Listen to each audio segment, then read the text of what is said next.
Hi అండి, welcome to cookies kitchen. ఈరోజు మనం కొరమీను పులుసు నా స్టైల్లో ఎలా చేయాలో చూద్దామా అండి. వీడియో లాస్ట్ వరకు చూసినట్టయితే సింపుల్ టిప్స్ ట్రిక్స్ ఉన్నాయి, అవి మీరు ఫాలో అయినట్టయితే అద్దిరిపోయే టేస్ట్తో మీరు కొరమీను పులుసు మీరు కూడా చేసేసుకోవచ్చు. ఇన్ఫ్యాక్ట్ బ్యాచిలర్స్ కానీ లేకపోతే స్టార్టింగ్గా ఎవరైనా వంటలు నేర్చుకుంటే వాళ్ళు కూడా ఈజీగా చేసేసుకోవచ్చు అండి. ఇలా చేస్తే మాత్రం, నేను చెప్పినట్టు చేస్తే మాత్రం మీ ఇంట్లో వాళ్ళు కళాయి ఊడ్చడం అయితే గ్యారంటీ అండి. మొత్తం అంతా కూర కంప్లీట్ అయిపోతుంది, అంత రుచిగా వస్తుంది. సో ముందుగా మనం ఇక్కడ కొరమీను తీసుకోవాలి. మీరు ఆల్రెడీ చూసారు, లైవ్ కొరమీనే మీరు తీసుకుంటే మీకు టేస్ట్ ఉంటుందండి. సో లైవ్ కొరమీనే తీసుకోవాలి. ఇంటికి తీసుకొచ్చిన తర్వాత ఇలా ముక్కలు కట్ చేసుకున్న తర్వాత కొరమీన్ని మిగతా చేపల్లా కాకుండా బూడిదతో కానీ నిమ్మకాయతో కానీ కల్లుప్పుతో కానీ బాగా తోమాలి. అప్పుడే దాంట్లో ఉన్న జిగురు, ఆ స్లైమ్ మొత్తం పోతుంది. అలా పక్కన పెట్టుకున్న తర్వాత ఇప్పుడు ఒక కళాయి తీసుకొని 5 టేబుల్ స్పూన్ల నూనె వేసుకున్న తర్వాత ఇక్కడ 3 మీడియం సైజ్ ఉల్లిపాయలు నేను తీసుకున్నాను. అలాగే 10 పచ్చిమిరపకాయలు తీసుకున్నాను. చేపల పులుసుకి కొంచెం ఘాటు ఉండాలి, మంట ఉండాలండి.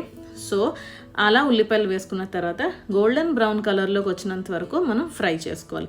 ఒక్కసారి ఆనియన్స్ బాగా ఫ్రై అయిన తర్వాత మళ్ళీ 3 మీడియం సైజు టమాటాలు తీసుకొని బాగా మనం ఉడికినంత వరకు వెయిట్ చేయాలి. ముక్కలన్నీ వేసేసుకున్న తర్వాత ఒకసారి బాగా కలుపుకున్న తర్వాత టమాటాలు బాగా ఉడకాలి. సో మూత పెట్టుకోవాలి. ఆ ఉడికే టైంలో నేను చింతపండు చాలా చిన్నది తీసుకున్నానండి. సో చింతపండుని నీళ్ళేసి నానబెట్టుకోవాలి. ఎక్కువ చింతపండు పులుసు వేయడం వల్ల కొరమీను ఫ్లేవర్ పోయి ఓన్లీ చింతపండు చారు తాగినట్టే ఉంటుంది. సో ఆ మిస్టేక్ మీరు చేయకండి. ఇదిగోండి, ఇంకో టిప్ ఏంటంటే, ఎప్పుడైనా మీరు టొమాటోలు వేసిన తర్వాత మ్యాష్ చేస్తూ మీరు కలిపారనుకోండి, తొందరగా ఉడికిపోతుంది, స్మూత్ అయిపోతుంది. సో అది గుర్తుపెట్టుకోండి, అప్పుడు ఎక్కువ టైం పట్టదు. సో మీడియం ఫ్లేమ్లో మీరు టొమాటోలు బాగా దగ్గరికి అయినంత వరకు వెయిట్ చేసిన తర్వాత చిటికెడు పసుపు, అలాగే 3 టేబుల్ స్పూన్ల కారం వేసుకొని బాగా ఉల్లిపాయలు టమాటాలు కారం కలిసినంత వరకు కలుపుకోవాలి.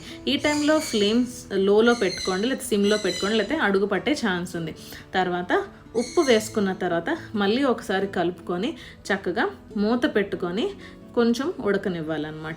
టమాటాలు ఉల్లిపాయలు ఉడికిన తర్వాత కొంచెం సేపటికి మీకు ఆయిల్ తేలుతుంది. అదిగోండి, చూసారా? ఎక్కువ నూనె అక్కర్లేదండి చేపల పులుసుకి, లేకపోతే కూర వండిన తర్వాత లాస్ట్లో ఇంకా నూనె తేలిపోతుంది. చేపల్లో కొంచెం ఫ్యాట్ ఉంటుంది కదా, అది సరిపోతుంది.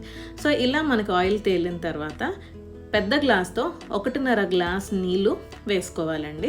1.5 గ్లాస్ నీళ్ళు వేసుకున్న తర్వాత ఇప్పుడు 1 టేబుల్ స్పూన్ అల్లం వెల్లుల్లి పేస్ట్ వేసి బాగా మొత్తం కలిసినంత వరకు కలుపుకోవాలి గరిటతో, లేకపోతే ముద్దలా అలా ఉండిపోతుందండి. మూత పెట్టి ఉడికొచ్చినంత వరకు మీడియం ఫ్లేమ్లో 5 నిమిషాలు వెయిట్ చేయండి. ఉడికి ఎప్పుడైతే వస్తుందో అప్పుడు చింతపండు పులుసు మనం ఏదైతే బాగా పిండుకున్నామో, నానబెట్టుకున్నామో, అది పిండుకున్న తర్వాత ఇందులో వేసుకోవాలి. ఈ మొత్తం మిశ్రమం అంతా మనం టీ తాగే చిన్న టీ కప్ ఎంత ఉంటుందో అంత ఉంటుంది. నేను అందులోని సగమే వేసాను, మీరు చూసారో లేదో. సగం వేసుకున్న తర్వాత మళ్ళీ ఉడుకు రానిచ్చినంత వరకు వెయిట్ చేశాను. ఇప్పుడు చిటికెడు ధనియాల పొడి, చిటికెడు జీలకర్ర పొడి వేసుకొని బాగా ఒకసారి గరిటతో కలుపుకొని మళ్ళీ ఉడకనివ్వాలి. నేను ముందు 1.5 గ్లాస్ నీళ్ళు వేశాను కదా, అదిగోండి అక్కడికి ఉన్నది. ఇప్పుడు క్వాంటిటీ తగ్గింది, మీరు చూసారో లేదో. అంటే గ్రేవీ నీరుగా కాకుండా మనకి థిక్ అయిందనమాట. ఎప్పుడైతే మనకి గ్రేవీ థిక్ అయిందో, నీరుగా లేదో, అప్పుడే చేప ముక్కలు వేసుకోవాలండి. ముందుగానే నీళ్ళు వేసినప్పుడే చేప ముక్కలు కూడా వేసి మీరు ఉడకపెట్టారనుకోండి, చికెన్ లాగా మటన్ లాగా ఎక్కువసేపు ఉడకక్కర్లేదండి. చేపలు తొందరగానే ఉడికిపోతాయి. కాబట్టి మీరు ముందుగా వేసేసుకోకుండా కొంచెం గ్రేవీ థిక్గా అయిన తర్వాత వేసుకుంటే ముక్క బాగుంటుంది, లేకపోతే విరిగిపోయే ఛాన్స్ ఉంటుంది. ఒక్కసారి ముక్కలు వేసిన తర్వాత గరిటె పెట్టకుండా చక్కగా మీరు నాప్కిన్స్ పట్టుకొని కళాయిని చుట్టూరు తిప్పుతూ ఉంటే అది బెటర్. కళాయి గరిటె పెట్టారంటే మాత్రం ముక్కలు ఇరిగిపోయే ఛాన్స్ ఉంది. ముక్కలు కూడా తిప్పకండి, ట్రై చేయకండి. సో మీరు చూడండి, కన్సిస్టెన్సీ మీకు గ్రేవీ ప్రతి 5 నిమిషాలకి మీరు మీడియం ఫ్లేమ్లో చేస్తున్నప్పుడు కొంచెం థిక్ అవుతూ వస్తుంది, చిక్కగా వస్తుంది గ్రేవీ. సో అప్పుడు థిక్గా గ్రేవీ ఎప్పుడైతే మీకు అనిపించిందో, నీరుగా కాకుండా కొంచెం పైన చిన్న కొత్తిమీర జల్లుకున్న తర్వాత వేడి అన్నంతో సర్వ్ చేసేసుకోవడం. అంతేనండి, చాలా సింపుల్గా కొరమీను పులుసు అయితే మీరు చేసేసుకోవచ్చు. ఎక్కువ కష్టపడక్కర్లేదు, చికెన్ లాగా మటన్ లాగా.